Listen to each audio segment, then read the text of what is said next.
Listen, I'm easy to find. And listen, they can kiss my ass if they don't like it.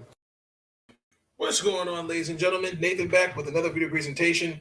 Happy Taco Tuesday. Hope you're all having a great week so far. Hope you're all staying safe. This is actually really realistically episode 16 of Big Nate Sports Talk. A couple things I do need to get to refix some of the episodes. The numbers are off by just one episode. I have to fix it. This is realistically episode 16. This is just going to be a quick video. I do apologize. I was supposed to go live last night. Yes, what's going on, Sean? Little Nathan in the midday. Absolutely. I was supposed to go live last night, but sometimes, ladies and gentlemen, the show, there's the old saying, the show must go on, but there's sometimes the show has to be postponed until the next day. So my goal tonight is to be live. I want to get the Washington Wizards in there. I definitely need to get on with the NBA mock draft. That will be a weekend video. It's just been kind of trying to keep up with the Mystics. I've been trying to keep up with the Orioles as best I can. So you're going to get those videos tonight with the Wizards and the Orioles. And then if there's time, we're going to recap the Mystics and the Aces after the Aces game. Probably that. It'll probably be after the game, but I know the media availability is like right after. It's been like 10:30. So I'm going to try to get on there and try to get the Mystic recap. But if not, I'll do that tomorrow. Season 7 will probably end before the month of May, probably at the end of the month of May, because we're now trying to transition into the playoffs. But whenever really realistically we get to the Eastern and Western Conference Finals, respectively, and then the NBA Finals, that's when we'll end Season 7 most likely. So be tuned in for that. As I said, still working uploading on Season 6, so be patient with me. In this video, we're just going to strictly talk about the Washington Mystics. Just going to recap we're going to recap the Lynx game, which we won. We play Las Vegas Aces tonight. 3 games in 5 nights. That's a lot. We played the Minnesota Lynx Sunday, excuse me. And I'll be the first to say that was very interesting. We only had the Elite 8. Leonard Deladon was on rest. Tiana Hawkins was out due to a personal reason. We assigned Kennedy Burke to a hardship contract, but she's overseas. Elizabeth Williams is still overseas. Alicia Clark will be playing Friday. Everything seems to be on track for her make her season debut Friday. And we did get Katie Benson back on a hardship contract. So everyone contributed. Everyone got in there and got some minutes. I said all 8 starters would be in double figures. Fortunately, only 5 of them were. That's okay. I'll take 5 out of 8 any day. That's okay for me. Biggest takeaways I saw from the game. We in the first half completely just punched Minnesota in the mouth. I thought the key was being aggressive in the paint. We got Sylvia Fowles in foul trouble early. I thought that was another a positive that I saw. Biggest thing for me, Minnesota, they only scored 4 points in the second quarter. They were just taking a lot of wild shots. They couldn't. I think they just really. I think right now offensively, there's no true identity for Minnesota offensively. Even though you can rely on Sylvia Fallows, I understand the Fisa Collier is not there. Angela McCaultrey is coming off she was dealing with a hamstring injury. You had Jessica Shepard out there. This is what you got Ariel Powers for. Caleb McBride still overseas. So you didn't see a full, healthy Minnesota Lynx team, but you still had a contributing group. Jessica Shepard, she led Minnesota with 16 points and 12 rebounds. Sylvia Fowles, we held her to 13 points and 8 rebounds. I thought Shakira also did a fantastic job. She's the first Mystic since '98. What's her name? Her last name is Santos, but she played for the Mystics 1998. She's the first rookie since then to get a double-double. So I thought she carried it a great job. I don't know why she got flack, but I can understand from a coach perspective. She helped Sylvia Follows up. I think that's showing respect, in my opinion, to your opponent. But I can understand. But I think the biggest thing was Minnesota. Just the first half, we just shut them down. Now, going into the second half, that there were some questions. Well, I thought we did a good job making shots. Natasha Cloud, she did her thing. She had 19 points, but those 19 points came in the first half. Shatori Walker, she had a good 10 points. Ariel Atkins had 20. Maisha had 11 and 8. But going into the second half, that's where I noticed a different Mystic team. And that's where it's hard to keep up with all 8 players because you're making sure that it's not a lot of wear and tear. You're throwing different matchups at different players. I mean, coming into the second half, Minnesota, they shot under 23% from the first half. And then they were only made 1 3. I mean, they go into halftime down practically 24 points. That's not a Minnesota Lynx team that I see. But it looked like a different team out there because I could see exhaustion and fatigue start to show. Because to me, Minnesota started taking advantage of making shots, particularly inside the paint. Washington could not do that because they started creeping up. They brought it down to single digits within under 2 minutes in the fourth quarter. I felt like Washington, to me, they looked like the same team, and the man-to-man defense looked good. But I noticed Minnesota started cutting it down to 18. And then Minnesota just kept coming back. Jessica Shepard, Yvonne Turner, those two, I would say practically carried that offense down the stretch. I mean, they brought it down to 10 with a little under 3 minutes. And then they brought it down to single digits. I know Odyssey Sims had a bucket in there. Ariel Powers had one. But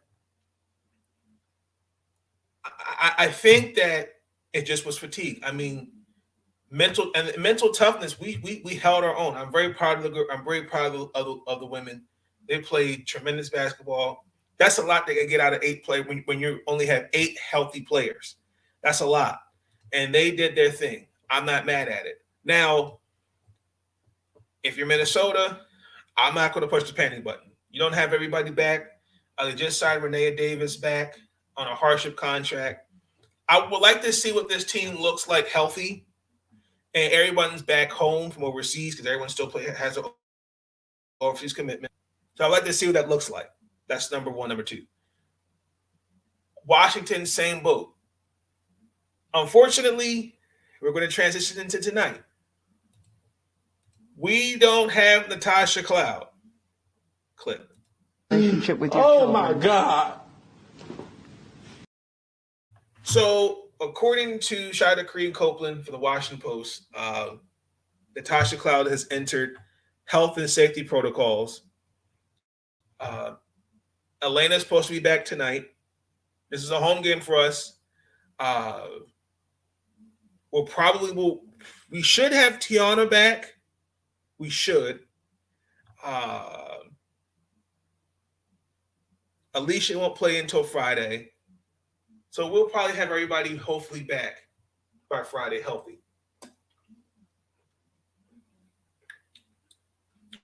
We're 2-0. The Las Vegas Aces are 2-0. They beat the Seattle Storm in a very good Sunday night basketball game. Couple things I want to make clear with, especially with Elena Deladon. They made it clear that she's probably going to be on rest management for about 7 to 8 games this season. I think that's the key. I think you want to keep her. They want to make sure that she's not overdoing it. I think this is good for her. I think it's good for the team because she didn't travel to Minnesota with the team. I'm looking at Las Vegas. This is a different Las Vegas Aces team. I've said it before, and I'm going to say it again. This Aces team is on a mission. Now you got Bill Lambert no longer there, Becky Hammond. They've made it clear that Asia Wilson is the focal point. This is who we're building around.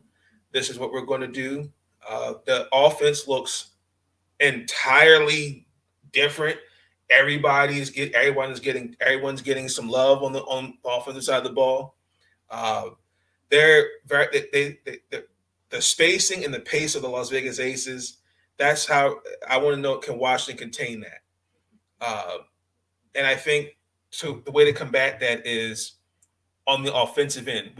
I noticed we like to run certain sets, and even though the offense, we didn't have Elena Sunday, the offense is more balanced when Elena's out there.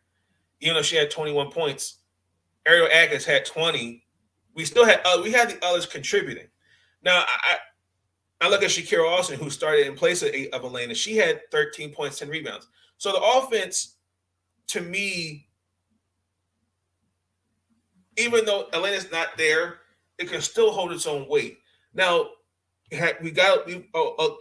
getting better on the defensive side of the ball, especially when it comes to rebounding. But I think the ball movement's going to be key. But more importantly, you got to get the others involved. I'm looking at the others. Other than Natasha won't be there. So you're looking at Rory, who's going to most likely start. Shatori Walker, who's going to come off, who to me I think is a good spark plug off the bench. Maisha Hines-Allen, Ariel Atkins, they're going to be X factors in this game. How you contain Las Vegas' offense? Get Asia Wilson in foul trouble early. That's the best way to put it. Will this be Washington's first real test? I think so, because I believe the Las Vegas Aces are on a mission. I do believe that the Las Vegas Aces will be one of the teams going to the WNBA Finals this year. Guaranteed. When I look at Las Vegas, Chelsea Gray, Asia Wilson, Dearica Hamby, Kelsey Plum, they push the ball. Rebounding, I've noticed, is one of their strengths. So that's another thing. We got to out rebound when the battles on the rebounds against Las Vegas. But also too, you've got Asia, who's playing the 5, Dearica Hamby, who I think can play the 4. They play an incredible defense on both ends of the floor. Las Vegas, they've got you got to beat them on both sides of the floor. Now, to me, I think that contain the pace, but also too, our offense has to be consistent. Like, out rebounding Vegas is going to be the key, making shots offensively, but also too, you really do have to keep. I think you have to get Asia. We have to get the Las Vegas in foul trouble early. Get Elena Deladon going early, but the others around her we got to step up tonight. And also too, down the stretch and going in the second half, we got to be a better second half team when it comes to taking our better shot selection. I felt like throughout Sunday's game, I think we were taking some shots. But one, I think fatigue played a role. And the number 2, I think our setups have to be a little bit more clean. We have to clean up our sets. And more importantly, we gotta take control of the clock. There were a lot of opportunities. There were a lot of instances where I noticed the team was up a certain lead, and we're not slowing it down. There's opportunities. There's moments where we can slow the game down, but more importantly, play at the Mystics' pace. We can't play at Las Vegas' pace, because if it's going to be like that, it's going to be a long night for the Washington Mystics. But I do believe that the Washington Mystics will upset the Las Vegas Aces The Washington Mystics will upset the Las Vegas Aces 85-79. Guaranteed. I think those are the keys. If you could do that, it's going to be a good game. But control the pace of Las Vegas, get them in foul trouble early, out rebound them, win the rebound battle. Those are the keys. Washington does that, we're golden. Game is tonight at 7 p.m. It's going to be on NBC Sports, Washington Monumental Sports. It's also going to be on Facebook. Also, too, on the League Pass. If you don't have already, go ahead and you can renew your subscription for the WNBA League Pass, $24.99 a year. But that's it. Y'all let me know your thoughts in the comments below. But before I really want to real quick just take this opportunity. I want to talk about, there was something that I noticed that has been coming, that's come out in the media as of recently. And I'm just going to take about 5 to 7. I'm going to take a couple minutes on this. I'm not going to spend my time on this. I wanted to talk about Liz Cambage. So it came out that Miss Liz Cambage, who's now a member of the Los Angeles Sparks, who's played for the Las Vegas Aces, Dallas Wings, who I believe is a generational basketball talent. Ken has her moments, very outspoken. There are things that I agree with her when it comes to things on how the WNBA needs to be fixed. I do agree with her on certain stances when it comes to that. But if you remember a while ago, probably about a few months ago, I brought her up on one of the episodes regarding there was an incident that happened while she was a representative of Team Australia and they're playing Team Nigeria in the Olympic trials. It was said, allegedly, that Liz Cambage said, and I quote, "Go back to your third world country." That was what Liz Cambage said to the members of the Team Nigeria. I believe Ezzy Magumba, that's how you say her name. I apologize. If I name dropped that, I apologize. I know her name is Ezzy. She plays for the Seattle Storm. Was a member of the team as well. And members of the Australian team, they said that was true what Liz said. And there's some other things that did happen where Liz did not speak right away on what happened. She didn't get her side of the story. It wasn't until later. Recently, the team captain of Team Australia, Jenny O'Hara, came out and said those were the comments that Liz said towards Team Nigeria were 100% true.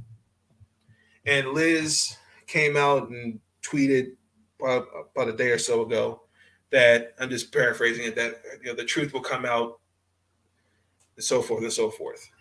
Ladies and gentlemen, if you've watched some of the videos that I've posted, I want to get. There's a question I want to ask. When do we get to the point where we start holding people accountable? Because obviously there's no accountability. I think the biggest question that everyone seems to be ducking and dodging around is, what was said for there to be a fight on the court? That's the question no one seems to be answering, because that's what I want to know. Because everything that Team Australia has said, everything that really has been said is all true, according to Team Australia. Now, again, Liz is going to have her truth. Team Australia and Team Nigeria, who really I would like to hear from, and then the truth's going to come down the middle, ladies and gentlemen. But at some point,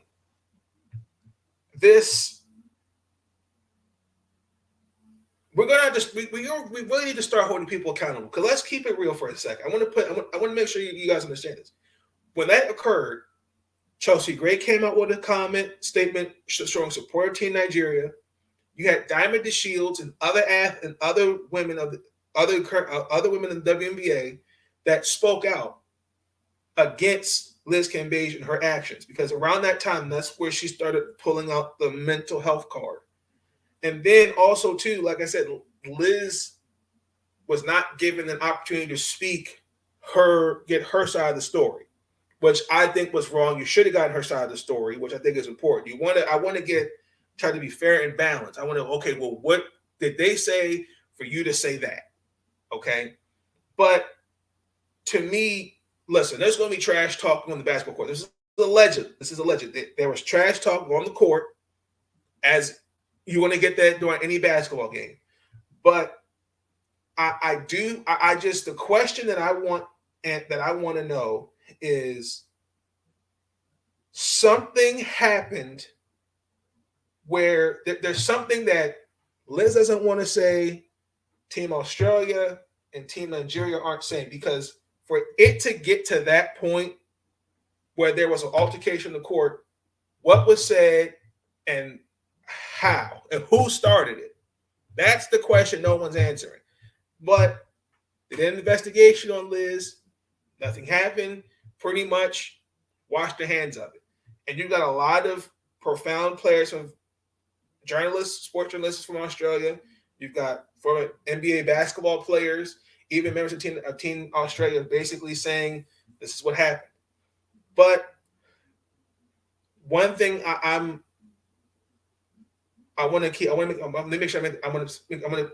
me clean this up and say this right. One thing that bothers me is that we hold one party accountable for what they said, but we don't hold the others. So if it's true, if that's what was said, and Liz was not held accountable, then remember, just last season, Kurt Miller was suspended for one game for making comments about Liz Cambage's size, which is uncalled for and was not right. You got out. That was wrong of him to say. But what's the difference between that and then making comments of go back to your third world country? Because that's what she said. Can't have it. There's got to be some accountability on both ends. She's with the Los Angeles Sparks. I remember Nneka Ogwumike, who's the president for the women. They're keeping it in-house, and they should keep it in-house. But to me, there has to be some accountability. But I know that's not going to happen, because it happened. We got to move forward. But it's not a good look on her part. Ladies and gentlemen, I think, again, going shout to Richard Milligan, when you're an athlete, but just in general, you have to, when you're especially in the limelight, you have to think and move differently. Like, okay, they're trash talking. Let your play do the talking. But I think the comments that were said, that's egregious. I do, but I know nothing will be done. It is what it is, but I think that's very deplorable. If that's what was said, which most likely, like I said, Team Australia deny it. I would like to know what Team Nigeria has to say, but everyone seems to have moved on from it. But that just recently came out as of recent. Did the league link pass work for WNBA? Yes, it did. So for some reason, I think it's just the app for iPhones. I don't know if it works for Androids, but I heard it can be a pain in the ass for the iPhone. But pretty much my closing message is, ladies and gentlemen, when we talk about accountability should be held for everybody or both parties, not just one. And look, you just hold people accountable, plain and simple. So with that being said, I'm out. Peace. I'll see you tonight. Stay up. Listen, I'm easy to find. And listen, they can kiss my ass if they don't like it.